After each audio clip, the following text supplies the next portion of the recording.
The light died at 1942 hours Terran Standard. I was standing on the observation bridge of the Goliath of Oaths when the Golden Throne's psychic resonance simply ceased, leaving a silence so absolute it felt like a physical blow to the sternum. In that single, frozen second, the Navigators screaming in their sealed sanctums were not mourning a loss of vision, but the sudden, violent arrival of a cold that no fusion reactor could ever warm. We were mid-transit through the Calixis sector, submerged in the shifting tides of the Imperium, and the lighthouse of the Emperor's soul went dark. The warp did not merely rush in. It realized we were suddenly, perfectly blind. For 60 minutes, the heartbeat of the Imperium stopped, and in that silence, 10,000 worlds began to scream. If you still walk beside me through fire and scripture, then bear witness. Subscribe, share this burden, and let others hear the truth buried beneath hymns. The void is not empty. It is a predator that has been waiting 10,000 years for the lights to go out. When the Astronomican flickered and died, the transition from guided flight to absolute isolation happened in the space of a single heartbeat. A mechanical shudder that vibrated through the adamantium bones of every vessel currently braving the tides of the Empyrean.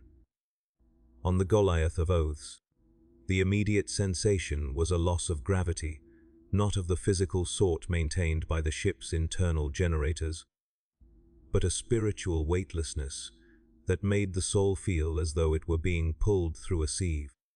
I watched the hololith maps on the command days flicker, the golden line of our calculated path dissolving into a static of screaming red runes. We were no longer travelers on a road, we were a speck of iron tossed into an infinite, hungry ocean during a hurricane. The air in the bridge grew cold instantly, a frost that smelled of old copper and funeral incense coating the brass railings and the brows of the terrified serfs. Every man and woman on that deck knew the legends of the Age of Strife, the stories of worlds cut off for centuries, but none of us had ever truly believed we would feel the Emperor's gaze turn away. The silence of the warp, stripped of the Astronomican's constant, reassuring hum, was a sound like grinding teeth. It was the sound of reality thinning, of the Jella fields groaning under a pressure they were never designed to withstand without the stabilizing influence of the throne's beacon. My hands trembled as I gripped the command console, the cold biting through my formal gloves. The ship's master of ordnance collapsed to his knees, not in prayer, but because his mind simply could not process the sudden absence of the divine signal. It was a psychic vacuum, a hole in the universe where the light of terror used to be. For 60 minutes, the concept of direction ceased to exist for the millions of ships currently in transit. We were blind, deaf, and cast into the center of a storm of predatory consciousnesses that had been held at bay only by the sheer brilliance of the master of mankind. I looked out into the shifting madness beyond the viewports and saw the colors of the warp change from their usual chaotic swirl to a deep, bruised violet, a predatory shade that suggested something was now looking back at us.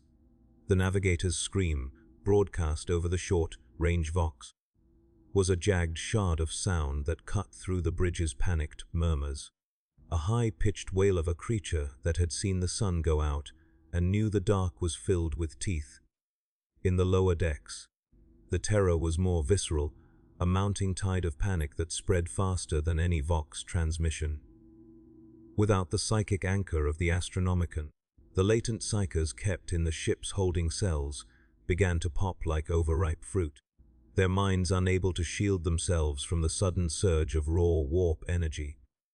I could feel the ship's hull vibrating, a rhythmic thudding that felt less like engine fire and more like something huge and ancient beating its fists against our metal skin. The deck beneath my feet felt unstable, the solid floorboards seemingly softening into something resembling flesh or cooling wax. This was the true horror of the blackout. It was not merely a loss of navigation, but a localized dissolution of the laws of physics. Without that golden tether to the material realm, the warp began to bleed into the ship, manifesting as whispers in the vents and shadows that moved independently of any light source. I saw a rating clawing at his own eyes, because he claimed the shadows were reciting his sins in his father's voice. The discipline that holds an imperial crew together is a fragile thing, built on the bedrock of faith. And when that faith is physically extinguished by the death of the Emperor's light, the structure collapses into madness within minutes. Across the sector, the reports that trickled in later painted a picture of a galaxy in its final throes. In the Calix's sector alone, 400 transport vessels simply vanished from the sensors in the first 10 minutes. They didn't explode or succumb to mechanical failure. They were simply deleted from the tapestry of the Imperium, swallowed whole by the rifts that yawned open the moment the Astronomican's pressure was removed. I imagined those crews, millions of souls, staring into the dark as their Geller fields flickered and died, watching the walls of their ships turn into mouths. On the hive world of Scintilla, the sudden absence of the beacon caused the planetary choir to go into a collective seizure. 5,000 psychers, tasked with maintaining the world's interstellar communication, burned out in a synchronized burst of psychic fire that leveled 3 city blocks around the Astropathic aspires. The world went dark in every sense of the word. No news could get in, no orders could get out, and for the first time in 10 millennia, the ruling nobles realized they were utterly alone on a rock in a very large, very hostile universe. The mechanical spirits of our own ship seemed to feel the loss as well. The machine spirit of the Goliath, usually a stern and reliable presence, began to cycle through contradictory commands. Doors sealed themselves shut, trapping hundreds of crewmen in compartments that were slowly filling with recycled air that had turned bitter and metallic. The lights pulsed with a rhythmic, sickly green hue, a color that should not have existed within the ship's power grid. It was as if the vessel itself was being corrupted by the proximity of the raw Empyrean. I saw a tech priest desperately splashing sacred oils onto a flickering terminal, his bionic limbs twitching in a frantic, uncoordinated dance. He was chanting the canticles of protection, but his voice was thin and lacked the certainty of a man who believed the Omnissiah was listening. And why would he? The ultimate engine, the Golden Throne, had ceased to function for the length of a single hour, and in that hour, the logic of the universe had been discarded like a broken toy. Every second felt like an eternity spent at the edge of a precipice. I stood on that bridge and watched the chronometer, its mechanical ticking sounding like a death knell. 1950 hours. We had been in the dark for 8 minutes, and already the ship's internal sensors were reporting biological anomalies. On deck 42, we all knew what that meant. Mutation. The warp was not just outside, it was beginning to rewrite the DNA of the crew.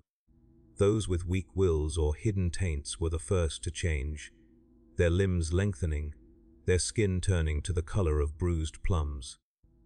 The screams coming through the internal vox were no longer human. They were the sounds of things that were being born into a reality that no longer had a guardian.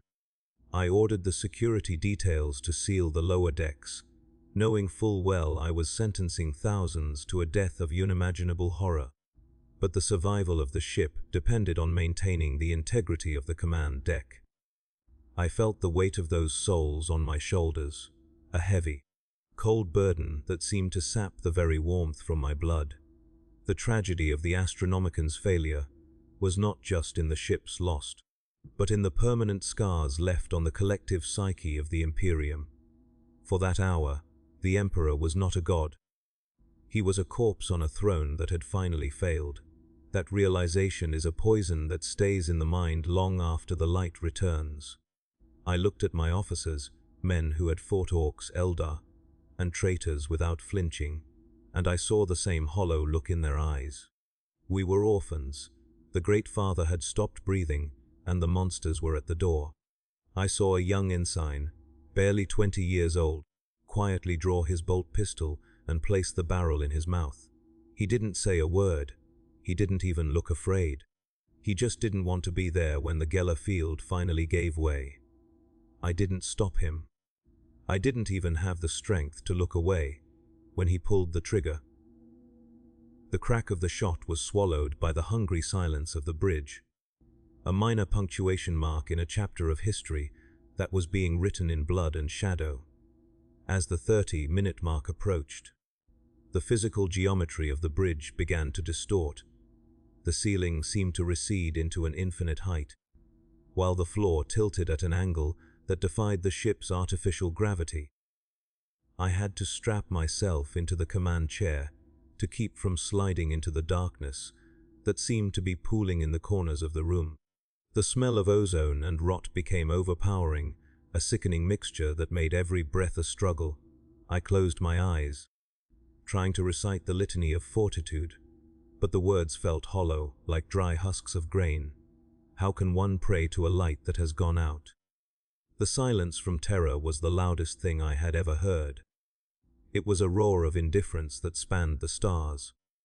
I thought of the billions of souls on the pilgrimages, the fleets of black ships, the Crusades in the far reaches of the galaxy. All of them suddenly adrift, their compass shattered, their hope extinguished in a single moment of mechanical or spiritual failure. The warp is a mirror, and during that hour, it reflected the absolute terror of a species that realized it had built its house on a foundation of sand. The entities that dwell within the Imperium, the Neverborn, did not just attack, they celebrated. They feasted on the sudden deluge of fear that washed over them like a tidal wave. I could hear their laughter in the bulkheads, a rhythmic scraping that sounded like claws on a chalkboard.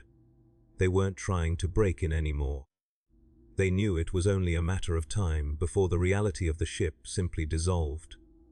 I saw images in the warp, mist that drifted across the bridge, visions of fallen empires, of dead gods, and of a future where the galaxy was nothing but a silent graveyard of cold cinders. It was a vision of the end, and for 60 minutes, it was the only reality we had left. The passage of time during the blackout was not linear. It was a fractured, agonizing distortion of reality that felt more like a slow descent into a crushing trench than a mere 60 minutes on a chronometer. By the time the blackout had reached its midpoint, the Goliath of Oaths had ceased to be a machine of war and had become a metal tomb drifting in a sea of nightmares. The screaming from the lower decks had changed in pitch, moving from the sharp, frantic cries of the terrified to a low, rhythmic chanting that vibrated through the deck plates. This was the second stage of the darkness, the stage where the human mind, denied the light of the Emperor, begins to seek any other power to fill the void. I stood on the bridge, my legs cramping from the effort of bracing against the impossible tilts of the floor, and watched the Vox operatives. They were no longer trying to reach the fleet. Most of them were simply staring at their consoles, their eyes wide and glassy, watching the scrolling lines of binary transform into a script that bled from the screens. It was a language of thorns and fire, a visual representation of the corruption that was now eating the ship's logic from the inside out. I reached for my service pistol, not to use it, but simply to feel the cold, hard weight of something that still obeyed the laws of the Imperium. The spiritual pressure was so intense it felt like the atmosphere on the bridge had been replaced with thick, viscous oil. Every breath was a labor. I looked at the ship's chrono log, which was twitching between 1958 and 0000, unable to reconcile the absence of the Astronomican with the passage of standard time. To our left, the massive reinforced viewing bay, a marvel of armored transparency, began to frost over from the outside. But this was not ice made of water. It was a crystalline growth of psychic residue, jagged and dark, that formed patterns resembling skeletal wings. Beyond that frost, the warp was no longer a chaotic soup of energy. It had taken on a terrifyingly deliberate form. I saw the shapes of predators that should not exist in any sane universe, gargantuan entities that dwarfed our cruiser, pacing us just beyond the Geller field's thinning membrane. They were waiting for the inevitable moment when the flicker of our remaining power would die, leaving us as nothing more than a feast of souls. I could hear them whispering through the hull, a sound like 1,000 dry leaves skittering across a grave. They spoke of the vanity of the golden throne and the inevitable feast that would follow its final, cold extinguishment. In the ship's chapel, located 3 decks below the bridge, the carnage was said to be absolute. Later reports from the few survivors of the security details described a scene of religious hysteria turned into a bloodbath. The confessors, men who had spent their lives preaching the indomitable will of the God Emperor, found their tongues turning to lead. When the light died, the statues of the saints began to weep a black, caustic fluid that ate through the stone plinths. The pilgrims who had gathered there for the evening litany did not turn to prayer, they turned on each other. Without the psychic beacon to orient their souls, the latent aggression and fear inherent in the human animal were magnified 1,000-fold. They tore at each other with fingernails and teeth, convinced that the person next to them was a daemon in disguise.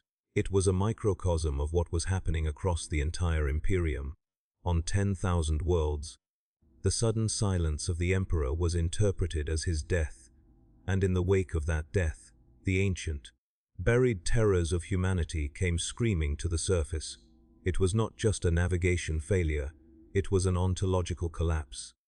We were a species that had forgotten how to exist without a god to watch over us, and in that hour of abandonment, we became monsters. The tech priests of the Engineerium fared little better, though their madness was of a more mechanical nature.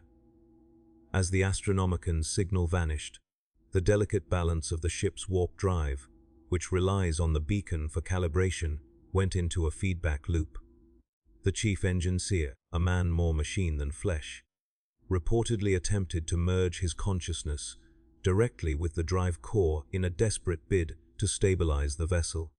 He succeeded only in turning himself into a conduit for the raw energy of the Imperium.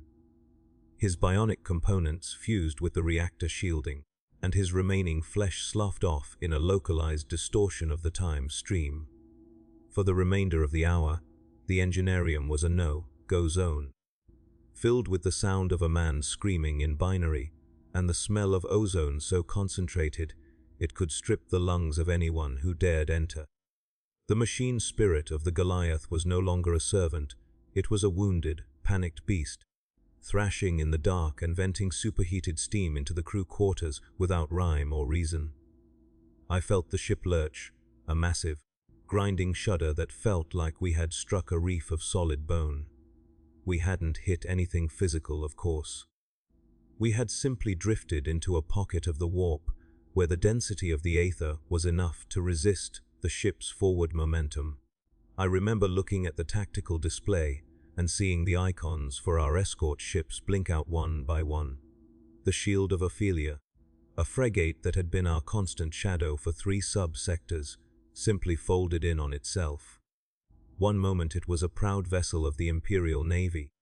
The next, it was a crumpled ball of iron no larger than a shuttle, crushed by an invisible hand that had reached out from the darkness. There was no explosion, no debris. It was just gone, erased by a localized gravity well that had manifested, because there was no longer a psychic light to keep the laws of physics standing upright. My sensor officer, a woman of iron discipline, began to laugh, a high, melodic sound that chilled me more than any scream. She pointed at the empty space where the Ophelia had been and told me she could see the angels. She described them as having too many eyes and wings made of burning oil. I didn't look where she was pointing. I knew that to look too closely at the darkness during that hour was to invite it into your own mind. I ordered her to be sedated, but the medic who approached her fell over dead before he could reach her, his heart simply stopping from the sheer atmospheric pressure of the warp taint halfway through the hour. The silence of the bridge was broken by a sound I will never forget.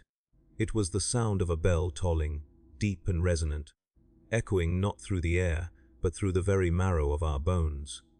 It didn't come from the ship. It came from the warp itself. With every strike of the phantom bell, the reality of the bridge grew more transparent. I could see the stars through the metal walls, but they were not the stars of the Imperium. They were cold, dead things, arranged in constellations that spoke of a universe that had never known life. The deck beneath my chair became like water, and I felt myself sinking into a cold, dark sea of liquid mercury. I fought the urge to close my eyes and surrender. I forced myself to think of the Emperor's face as I had seen it on the banners of my home world, a face of stern, unyielding gold. But even that image was beginning to rot in my mind, the gold flaking away to reveal a grinning skull. The hour was a crucible, and the purity of our souls was being tested by an adversary that didn't even need to strike a blow. All it had to do was turn off the lights and wait for us to destroy ourselves.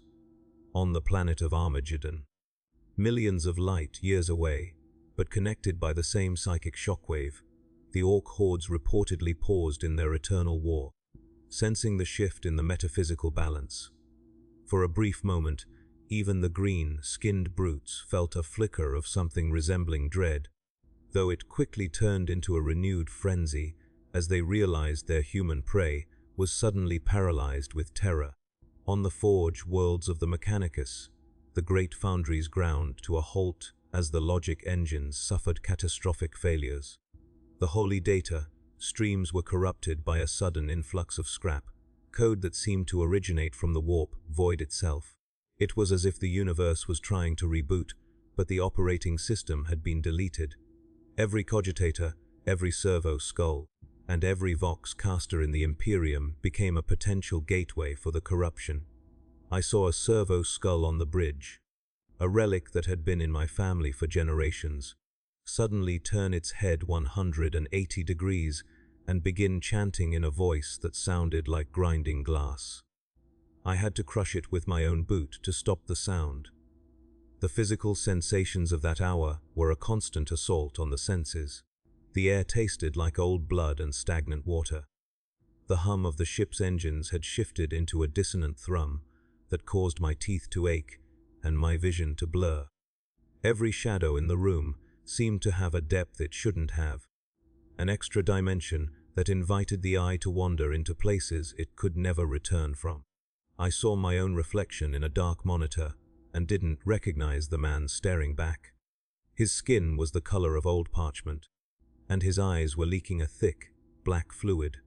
I realized with a start that it wasn't a reflection of my physical self, but a reflection of my soul under the pressure of the blackout.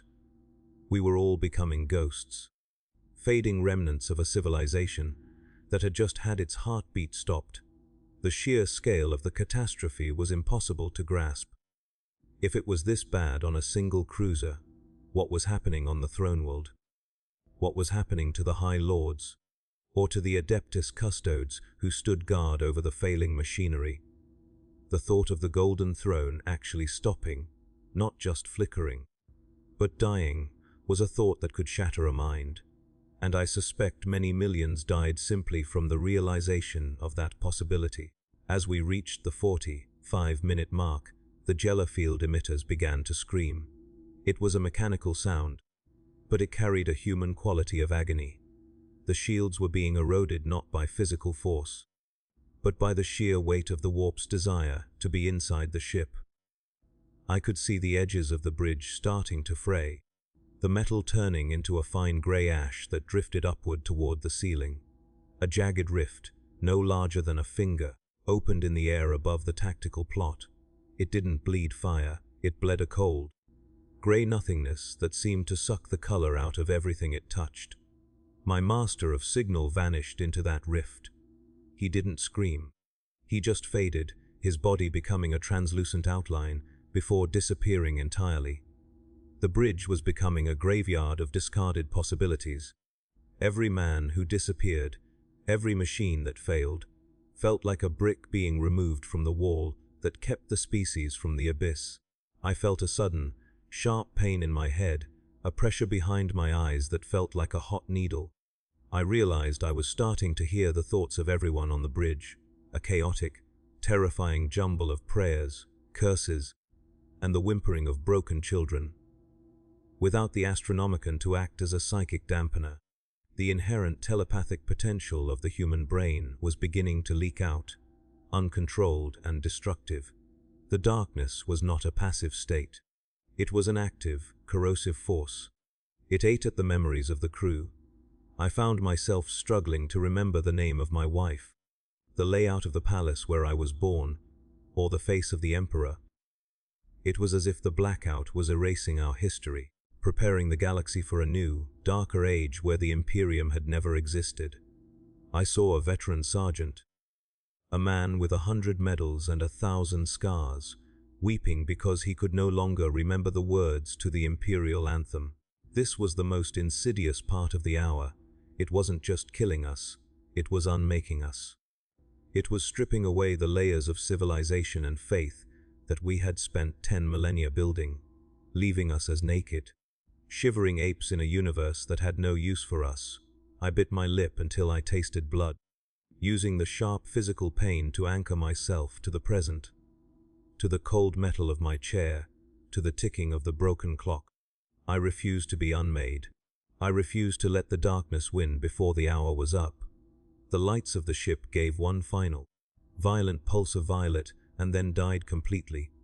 We were in total darkness now, save for the faint, sickly glow of the warp frost on the windows. In that absolute black, the whispers became shouts. I felt hands on my shoulders, cold and many-fingered, but when I reached up, there was nothing there.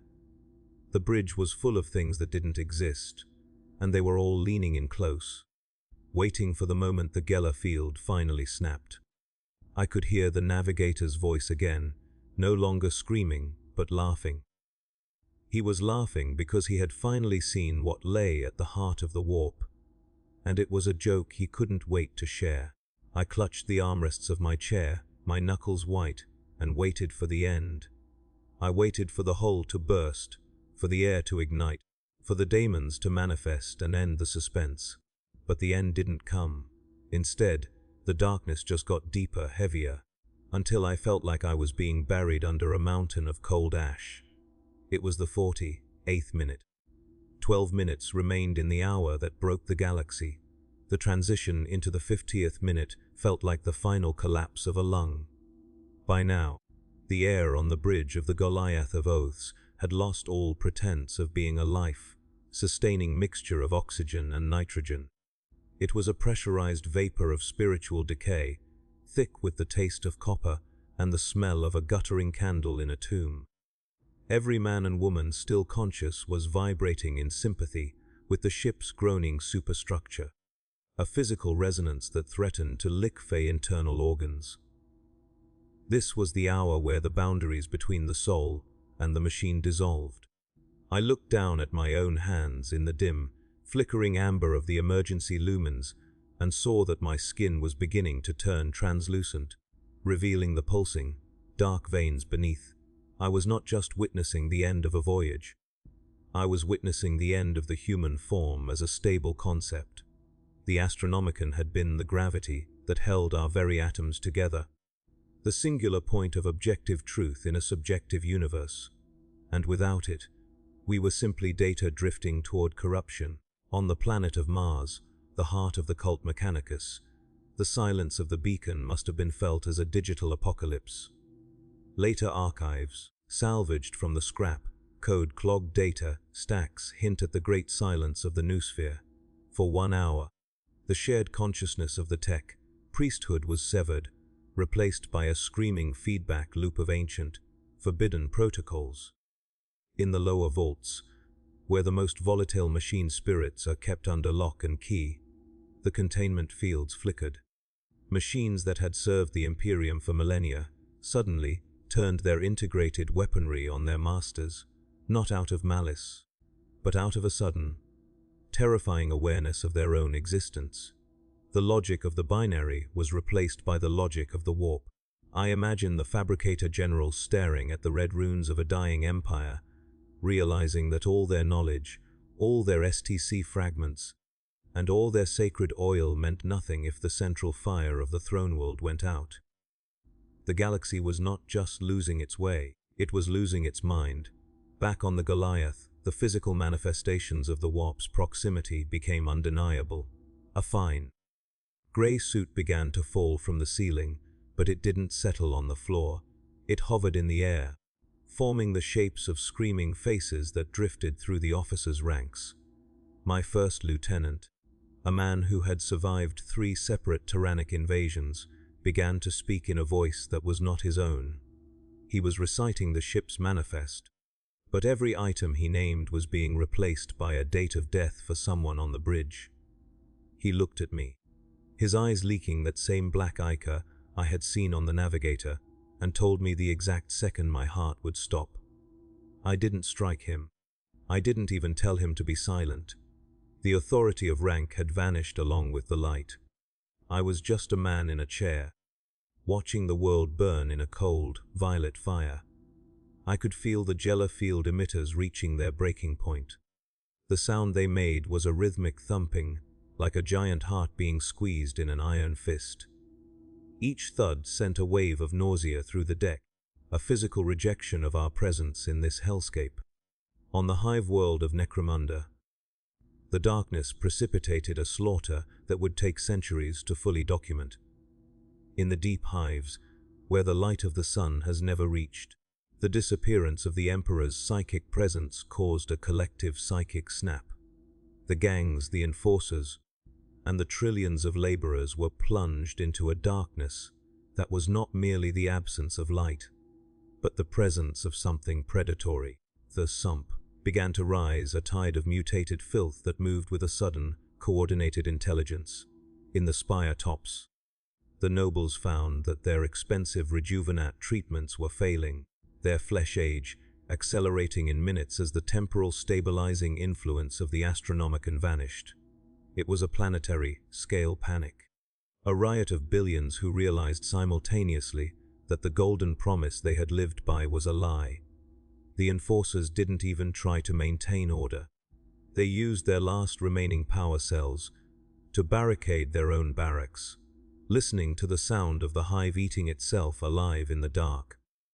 The 55th minute was the moment I realized we were being hunted, not by the nameless horrors of the warp, but by something specific to our ship. A shape began to form at the far end of the bridge, a silhouette made of the very darkness that had consumed the lights. It moved with a slow, jerky gait, like a puppet on tangled strings. As it passed the sensor stations, the crewmen there didn't scream, they simply folded into piles of grey ash. Their life force sucked out to fuel the entity's manifestation. It was a void stalker, a parasite of the Imperium that feeds on the sudden vacuum left by a dying psychic beacon. It was the physical embodiment of the blackout, a scavenger at the table of a dead god. I reached for the heavy bolter mounted to the side of my command dais, but my fingers felt like lead. The entity stopped 10 paces from me, and for a second, the bridge fell into a silence so profound I could hear the movement of my own blood. It didn't have a face, only a void where a face should be, a swirling vortex of soot and ember, light that reflected the destruction of the galaxy. In the segmentum solar, the very heart of the Imperium, the chaos was even more concentrated. The black ships, carrying their tithe of psychers to the throne, became floating charnel houses. Without the Astronomican to guide them, the psychic dampeners failed. The thousands of psychers on board, their minds already fragile, became conduits for the very things they were meant to be sacrificed to prevent. Entire fleets were turned into screaming beacons of warp fire, drawing every predator in the vicinity to the feast. The defense grids of terror itself, the most sophisticated weapon systems in human history, began to target each other. The cogitators couldn't distinguish between friend and foe because the very concept of identity was being warped by the psychic static. I imagined the custodes standing on the walls of the palace, watching as the stars themselves seemed to go out. Their golden armor, the only light left in a world of grey ash and black blood.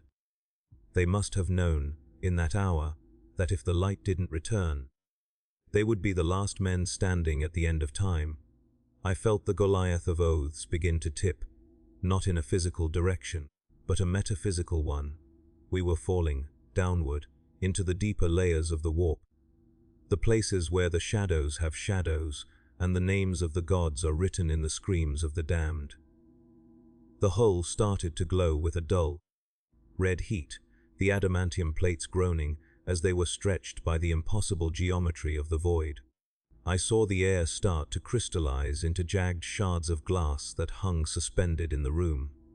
One of these shards drifted past my cheek, cutting a shallow line that didn't bleed red, but gold.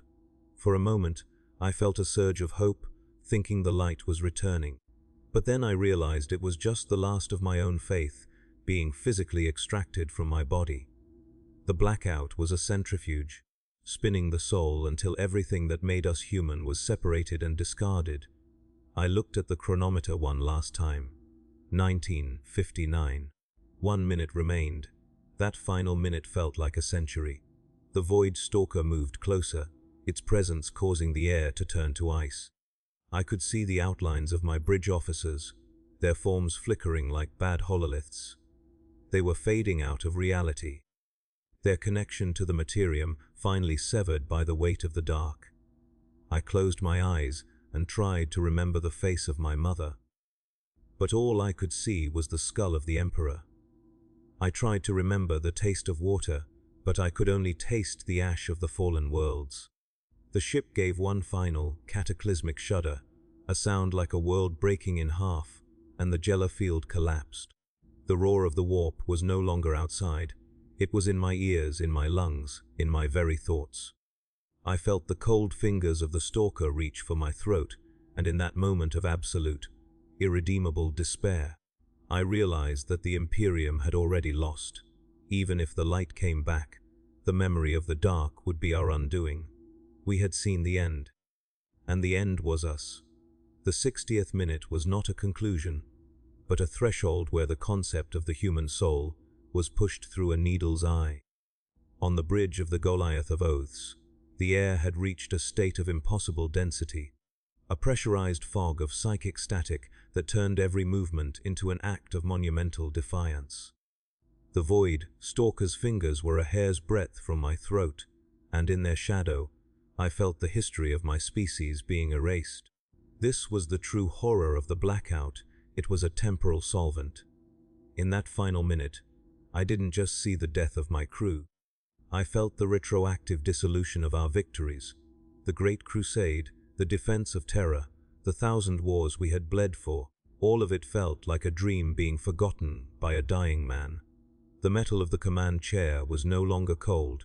It was soft, pulsating with a rhythmic heat that suggested the ship was transitioning from a vessel of iron into a carcass of meat. I could hear the Navigators' laughter reaching a fever pitch in the Vox Grillis, a sound of pure, crystalline madness that celebrated the final collapse of the Emperor's logic. Across the segmentum obscurus, the Eye of Terror responded to the blackout by exhaling.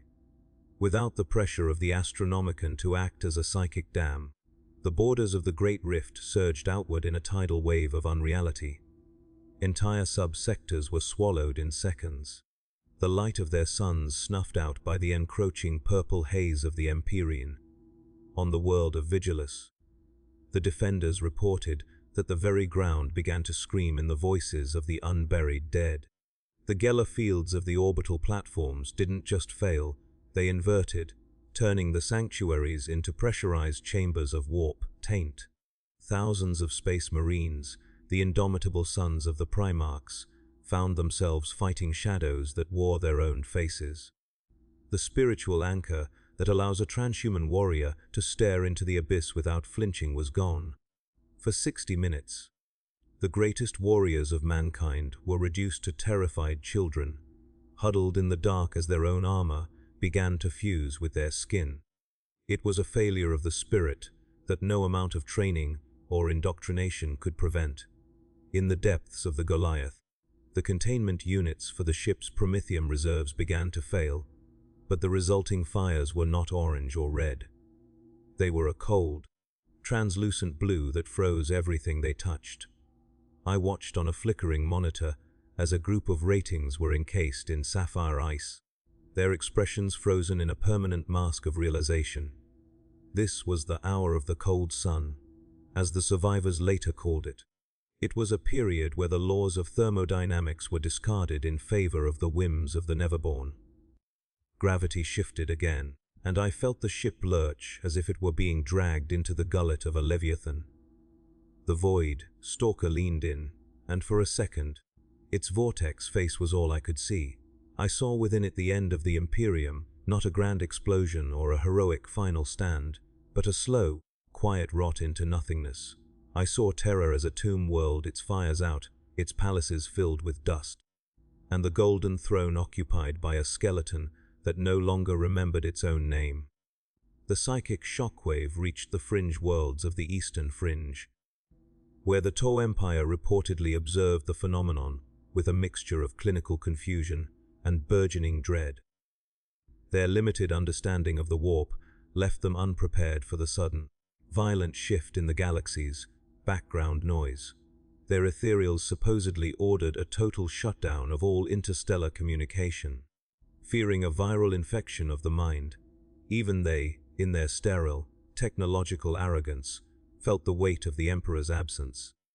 It was a universal constant that had been removed, leaving a hole in the fabric of the galaxy that even the Xenos could feel. On the Necron Tomb worlds, ancient protocols were triggered as the sudden influx of warp energy threatened the stability of their stasis crypts. The silent kings and lords stirred in their slumber, sensing the ancient enemy's triumph. The blackout was a bell that rang through every layer of existence, announcing that the master of the house was no longer home. I felt my heart skip a beat, then another. The physical pressure of the void, Stalker's presence, was crushing my ribs. I tried to speak, to utter a final prayer to the God Emperor, but my tongue was a piece of dry leather. The bridge was now a landscape of ruin. The Gothic arches had collapsed into piles of smoking rubble, and the deck was covered in a thick, black ichor that smelled of old sins. My master of ordnance was gone, replaced by a pillar of flickering, white fire that didn't cast any shadows. I realized then that the blackout wasn't just a test of our technology, it was a harvest. The warp was reclaiming the souls that had been kept from it for 10,000 years. We were all debts that were finally being called in. I saw the faces of the men I had sent to their deaths over the decades, their eyes full of a silent, accusing hunger. They were waiting for me on the other side of the veil, and the veil was now thinner than a layer of parchment. On the throne world, within the Sanctum Imperialis, the tragedy must have been beyond human comprehension. The Astronomican is fed by the souls of thousands of psychers, a constant, burning sacrifice that keeps the darkness at bay. During that hour, the machine did not just stop, it recoiled. The feedback of a failing golden throne would have been a psychic scream that could be felt at the edge of the galaxy. I imagine the Adeptus Custodes, the golden giants who guard the Emperor, standing in the absolute dark of the inner sanctum. They would have heard the breathing of the master of mankind grow shallow, the rhythmic thrum of the life support systems faltering for the first time in millennia. They would have drawn their sentinel blades, expecting the end of all things, only to find that the enemy was not outside the gates, but in the very air they breathed. The silence of the throne was a wound in the soul of every living human, a void that could never truly be filled again. The 59th minute and 59th second. The void, Stalker raised a hand of shifting smoke, its fingers elongating into claws of solidified shadow. I felt the cold tip of one claw touch my forehead, and a sensation like 1,000 needles of ice entered my brain. It was searching for my memories, for the core of my identity, to devour it before the light returned. I fought back with the only thing I had left, a stubborn, irrational hatred of the dark. I focused on the smell of the ship's incense, the weight of my service pistol, the grit of the suit on my teeth. I held on to these tiny, mundane details as if they were the pillars of the universe. The entity paused, its vortex face churning with a sudden, violent agitation. It sensed the return of the signal before I did. Deep within the core of the galaxy, the fire was being relit. The sacrifice had been made. The gears had turned, and the Emperor had opened his eyes once more. The return of the light was not a gentle dawn, it was a violent, white-hot explosion of psychic energy. It hit the Goliath of Oaths like a physical blow, a wave of golden force that shattered the shadows and sent the void, Stalker, reeling backward. The entity didn't just vanish, it evaporated, its smoky form torn apart by the sudden, absolute presence of the Astronomican. I was blinded, my retinas seared by the brilliance of the return. The screaming in the Vox grills stopped instantly, replaced by a low, steady hum that sounded like a million voices singing in unison. The gravity returned with a bone-jarring thud, and I was slammed back into my chair as the ship's internal generators roared to life. The air was suddenly hot, smelling of ozone and scorched metal, but it was real air. I gasped, my lungs burning, and felt the warmth returning to my limbs. The frost on the windows melted in seconds, revealing the familiar, chaotic purple of the warp, now illuminated by the distant, guiding star of terror. We had survived. But the ship that emerged from the hour was not the ship that had entered it. Half the crew were dead, their bodies either reduced to ash or fused with the machinery of the decks. The lower sections were a graveyard of twisted metal and mutated flesh, sealed off by emergency bulkheads that would never be opened again. I looked at my officers, those who were still there. They were staring at their consoles with hollow, haunted eyes. We were back in the light, but the darkness had left a stain on our souls that no amount of prayer could wash away. We knew now how fragile the Imperium was. We knew that the light was not a permanent thing, but a flickering candle held against a rising tide of night. The Navigator's chamber was silent. When we finally broke the seals, we found only a pile of salt and a third eye that refused to close. The galaxy awoke from the hour with a collective shudder. On 10,000 worlds, the fires were put out, the riots were suppressed, and the dead were counted. But the damage was done. The hour of the blend had shattered the illusion of imperial invincibility. It had shown every citizen, every soldier, and every Xenos that the god of humanity could blink. The reports that filtered in over the following months were a catalogue of nightmares, entire systems lost to madness, fleets found drifting with their crews turned to glass, and the rise of 1,000 new cults dedicated to the entities that had whispered in the dark. The Astronomican was back, but its light seemed thinner, colder, as if the effort of relighting it had cost the Emperor a piece of his very essence. We had been shown the end of the world, and we were now living in the aftermath of a catastrophe that hadn't quite finished happening. The aftermath of the hour was not a celebration of survival, but a quiet, rhythmic inventory of everything we had lost. On the bridge of the Goliath of Oaths, the air filtration systems finally kicked back into a steady, thrumming life, but the recycled oxygen tasted of cold iron and the metallic tang of dried blood.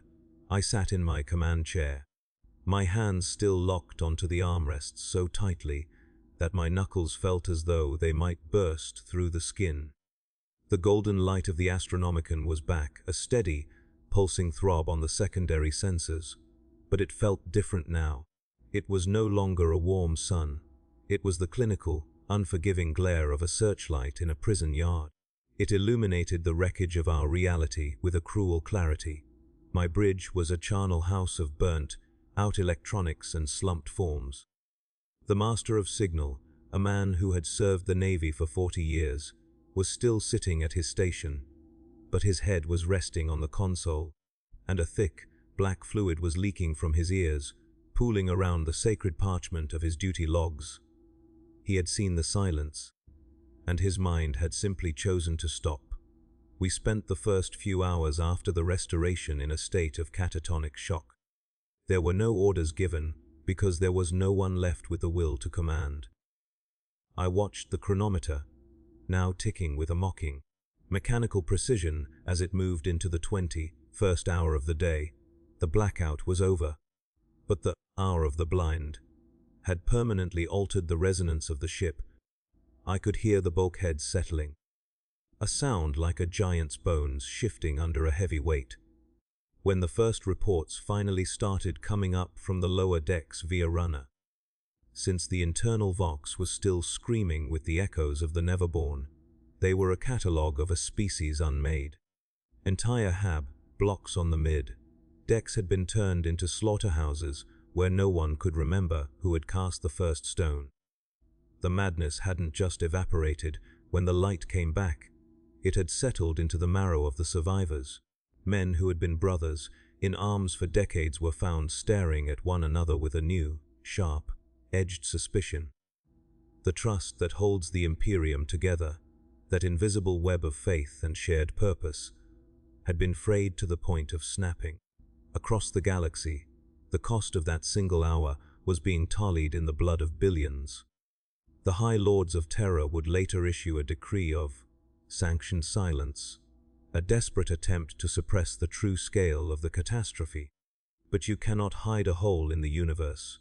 In the Segmentum Pacificus, 3 whole sub-sectors were found to be entirely devoid of human life. It wasn't that they had been conquered. It was as if the souls of the inhabitants had simply been harvested, leaving behind worlds of empty cities and cooling machinery. The Astronomican's failure had created a localized psychic vacuum so powerful that it had essentially unplugged the consciousness of anyone not shielded by the most intense faith or mental conditioning. On the Forge, worlds the tech priests were performing mass lobotomies on their own servitors, fearing that the scrap code birthed in the darkness was a permanent infection that would eventually wake up and consume the Omniseer's works. The mechanical heart of the Imperium was stuttering, fearful of its own shadow. I finally found the strength to stand and walk to the observation port. The warp was back to its usual roiling, chaotic self, but I could see the scars left by the hour. Great streaks of stagnant, grey energy cut through the violet tides, remnants of the nothingness that had tried to claim us. It was as if the galaxy had been bruised on a metaphysical level. I saw the debris of our escort fleet. The shield of Ophelia was indeed gone, not a single scrap of adamantium left to mark its passing. It had been deleted. That is the word that kept surfacing in my mind. We hadn't been defeated in battle. We had been deleted from the record of existence for 60 minutes. The implications were a poison that I could feel spreading through my own thoughts. If the Emperor could fail for an hour, he could fail for a day. If he could fail for a day, the 10,000 years of the Imperium were nothing more than a stay of execution. We were a dead race, merely waiting for the flame to gutter out one last time. The religious fallout was perhaps the most devastating. On the Shrine worlds, where the faith is most concentrated, the suicide rates reached 90% among the clergy. They had spent their lives promising that the Emperor's light was eternal, and they had been proven wrong in the most visceral way possible. New cults were rising in the gutters of the hive cities. The cult of the empty throne, the seekers of the final dark, the disciples of the silence. These were not the usual chaotic infiltrations, they were home-grown heresies born of pure, unadulterated despair. People were turning to the dark not because they loved it, but because the dark had shown itself to be the only thing that was truly consistent. The light had blinked, but the shadows had remained. I saw a group of ratings on Deck 12 later that week, huddled around a guttering candle. Not praying, but simply watching the flame with an intensity that bordered on the predatory. They were waiting for it to go out. They were practicing for the end. The Goliath of Oaths eventually limped to a nearby star, fought for repairs. But the atmosphere on the station was no better than on the ship. The halls were filled with the hollowed men and women who had survived the blackout, but whose personalities had been erased. They walked the corridors like clockwork dolls, performing their duties with a terrifying, mindless efficiency, their eyes fixed on a point 3 inches in front of their faces. The station's inquisitorial attachment was working overtime. executing anyone who showed the slightest sign of warp stain. But it was like trying to hold back the ocean with a sieve. The stain was everywhere. It was in the way the lights flickered, the way the incense smelled, and the way the children screamed in their sleep. We were a wounded civilization, and the predators were circling. The Tyranid hive fleets, the Orc warbands, and the traitor legions. All of them had felt the flicker, and they were all moving in for the kill. Sensing that the great beast of the Imperium was finally bleeding from a wound that wouldn't heal. I remember sitting in my quarters on the station, staring at a small icon of the God Emperor. The gold leaf was peeling, and the face of the master of mankind looked tired, his eyes heavy with the weight of 1 billion souls. I realized then that the hour hadn't been a mechanical failure of the Golden Throne. It had been a warning. The Emperor was dying, not the slow, agonizing death he had endured for 10 millennia, but a final, accelerating collapse. The Astronomican's blackout was the first rattle in the throat of a dying god. I picked up the icon and threw it against the bulkhead, watching it shatter into worthless fragments of wood and cheap metal. I didn't feel like a traitor. I felt like a man who had finally seen the truth of the universe, that we are alone, and the dark is very, very large. The light is a lie we tell ourselves to keep from screaming, and the lie is running out of breath. When I finally returned to the bridge of the Goliath, now scrubbed of blood, but still smelling of the void, I saw that a new navigator had been assigned to us. He was young, his third eye covered by a fresh, white bandage. He looked at me, and for a second, I saw a flicker of the same terror I felt. He knew. He had read the charts of the hour. He had seen the way the tides had shifted, and he knew that the lighthouse was failing. I didn't say anything to him. I just sat in my chair and gave the order to prepare for warp jump. We had a mission to complete, a war to fight, and a god to serve, even if that god was nothing more than a cold, silent memory in the dark. As the Geller fields hummed to life, I closed my eyes and listened to the ship breathe. It was a shallow, raspy sound. We were going back into the Empyrean, back into the sea of monsters, guided by a light that we now knew could go out at any moment. And in that knowledge, the true age of darkness had finally begun.